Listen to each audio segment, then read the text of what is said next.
Fala pessoal, tudo bom com vocês? Muitas pessoas estavam me pedindo um vídeo sobre como a física pode ajudar no combate ao coronavírus. Estava devendo esse vídeo para vocês, então eu vou mandar ele agora. Vamos lá. Olha só, existem vários contextos onde a gente pode associar a física ao problema do coronavírus. O primeiro que a gente pode lembrar, que pode aparecer em uma prova, vale ressaltar aqui no início desse vídeo, que esse vídeo pode ser assistido por um vestibulando ou por uma pessoa comum, uma pessoa curiosa e quer saber como a física pode ajudar no combate a esse problema. A primeira coisa que a gente tem que lembrar é que a primeira medida que foi tomada foi o distanciamento social. As pessoas devem estar a uma certa distância uma da outra e usando máscaras. Com base em que isso foi calculado? Veja, quando a gente está falando, quando a gente está se comunicando com outra pessoa, gotículas de água, gotículas de saliva são expelidas pela nossa boca.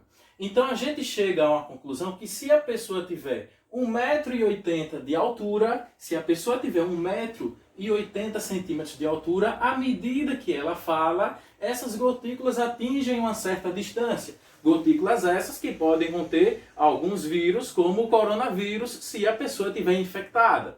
A cinemática, que para quem não sabe é um contexto, é um tópico da física que ajuda a gente a entender o movimento dos corpos, essa cinemática ajuda a gente a calcular a que distância essa gotícula pode chegar. Então, diretamente agora para os vestibulandos, com essa equação a gente chega na distância em que essa gotícula pode chegar, supondo que uma pessoa tenha 1,80 m de altura. Essa distância varia entre 3 e 5 metros, a depender da velocidade inicial dessa gotícula aí e a depender também da circulação de ar na região. Então, como é que a gente chega à conclusão que a gente precisa ter alguns metros de distanciamento social? Com cálculos de cinemática que, meu querido, minha querida vestibulanda, podem aparecer aí no seu próximo vestibular. É bom ficar atento quanto a isso. Agora veja, essas gotículas de saliva, elas são emitidas pela pessoa ao falar, ao espirrar, por isso a importância de usar as máscaras. E é nessas gotículas que a gente encontra impurezas, como o vírus, como esse coronavírus aqui que eu desenhei. Como é que a gente faz para saber, para enxergar, como os caras fizeram para enxergar, para ter uma noção do formato de como é o coronavírus, da estrutura do coronavírus? Você já deve ter ouvido falar que os cientistas usam microscópios para obter essas imagens de micro-organismos, vírus, bactérias, fungos. Mas existem aí na ciência vários tipos de microscópios. Existe o microscópio óptico e o microscópio eletrônico. E ainda existem alguns outros tipos dentro desses, tá? Veja bem, para a gente enxergar um objeto, é interessante que exista luz incidindo sobre esse objeto. Então, para eu enxergar esse inseto que tem no meu desenho 2 centímetros de comprimento, eu preciso fazer luz incidir sobre esse inseto. Esse feixe luminoso, ele incide sobre o inseto e é refletido para o olho do observador. Mas tem um porém. A luz visível, ela está em um intervalo de comprimentos de onda entre 400 nanômetros e 700 nanômetros. O menor comprimento de onda da luz visível é o violeta. Só para lembrar você que o menor comprimento lhe dá a maior frequência. Então, a maior frequência da luz visível é o violeta, que por consequência é o menor comprimento de onda.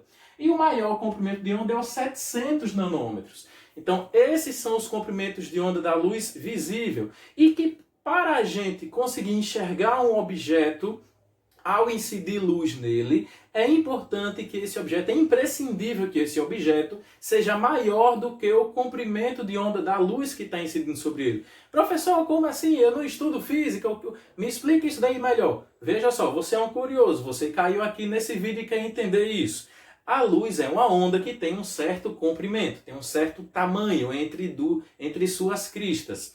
Para que eu incida a luz em um objeto e eu consiga enxergar esse objeto, é importante que esse objeto seja maior do que o comprimento de onda da luz. Percebam que o comprimento de onda da luz é um comprimento que está entre 400 nanômetros e 700 nanômetros.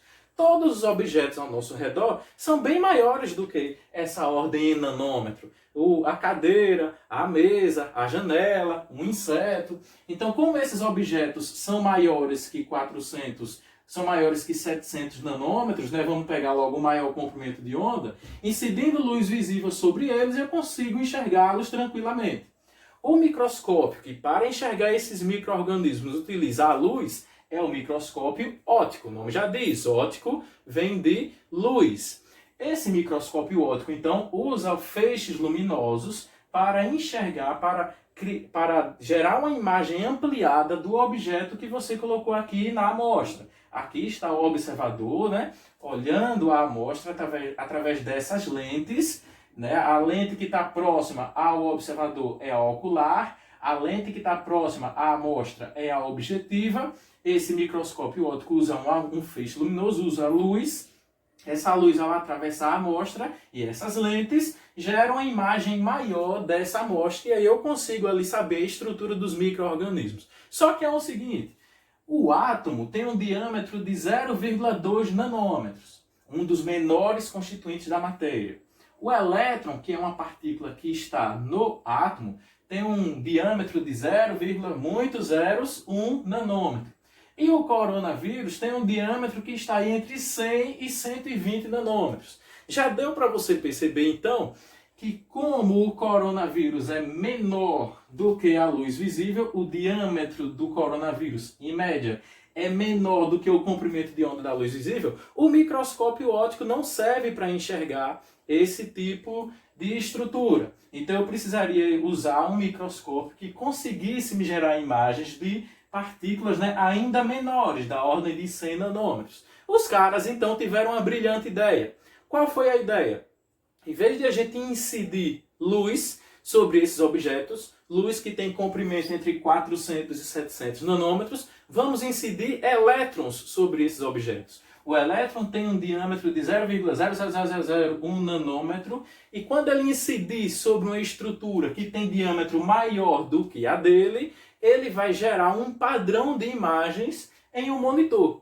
E assim surgiu o microscópio eletrônico. No microscópio eletrônico, a gente faz com que elétrons incidam na estrutura, por exemplo, na estrutura do coronavírus. Esses elétrons são refletidos e captados em um detector.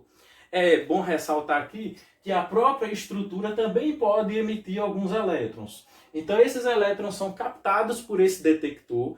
Essa captação forma uma imagem, grosso modo, forma uma imagem que é projetada em um monitor e assim a gente consegue saber, a gente conhece então, né, a estrutura de um vírus como o coronavírus. Agora, professor, e essas cores? Cada imagem na internet eu vejo com uma cor diferente, cara. Qual é a cor então do coronavírus? Gente, a cor é usada de forma artificial. As imagens são coloridas artificialmente por programas da internet.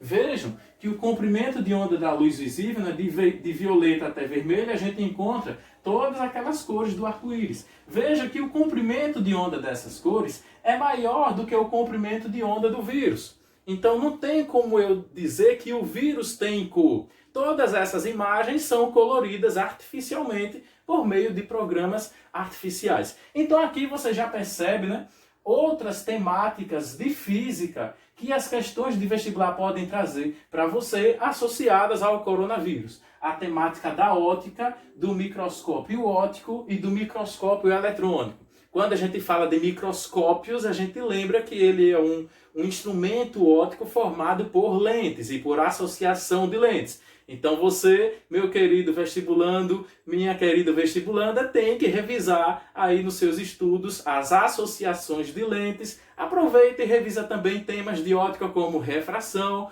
como espelhos planos, espelhos esféricos. Todos esses contextos podem aparecer aí na sua prova. E para você que não é vestibulando, que caiu nesse vídeo aí de bobeira, é bom você saber então que existem dois tipos de microscópios. O microscópio óptico, que ele usa para gerar imagens feixes luminosos, e o microscópio eletrônico, que para gerar imagens usa os elétrons. Se a gente quiser obter imagens mais detalhadas de estruturas bem menores que 400 nanômetros, a gente tem que usar o microscópio eletrônico. E aí existem vários tipos de microscópios eletrônicos, como o de tunelamento e o de varredura.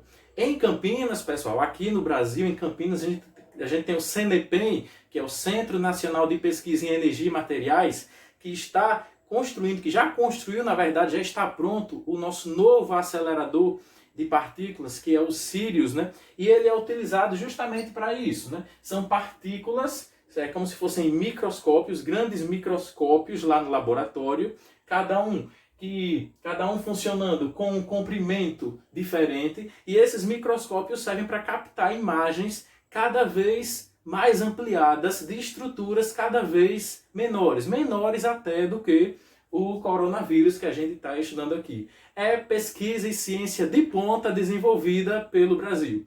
Espero que o vídeo tenha ajudado você, compartilhe para os seus colegas. Até a próxima, tchau!